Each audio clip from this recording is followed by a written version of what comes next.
अस्सलामुअलैकुम।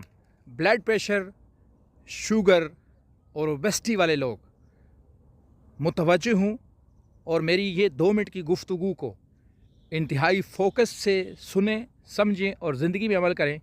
इंशाअल्लाह अल्लाह ताला के फ़ज़ल व करम से, नबी करीम सल्लल्लाहु अलैहि वसल्लम के सदक़े ब्लड प्रेशर से, शुगर से और ओबेसिटी से आपको 100% मुस्तकिल तौर पे आप सेहतमंद हो जाएंगे।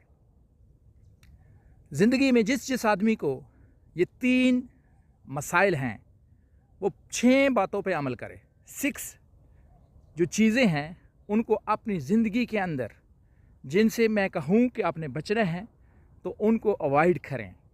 और एक ऐसी चीज़ है इन 6 चीज़ों में जिस पे आपने अमल करना है। नंबर 1, आपने शुगर, चीनी, इससे परहेज़ करनी है। नंबर 2, नमक, इससे आपने परहेज़ करना है। नंबर 3, गंदम की रोटी की जगह शुगर पेशेंट जौ की रोटी का इस्तेमाल करें। नंबर 4, शुगर पेशेंट आलू से परहेज़ करें। नंबर 5, शुगर पेशेंट चावल से परहेज़ करें।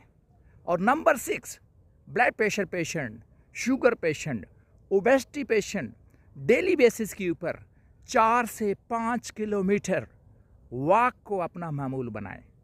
फजर की नमाज़ पढ़ें। फजर की नमाज़ पढ़ने के बाद कम से कम 60 मिनट्स डेली आप वॉक करें। और इसके साथ साथ जो 7वीं चीज़ बता के जा रहा हूँ वो है नीम गर्म पानी का इस्तेमाल करें। ये अगर 7 चीज़ें आप कर लेते हैं तो मैं आपको गारंटी देता हूँ कि आपको ब्लड प्रेशर से, शुगर से, ओबेसिटी से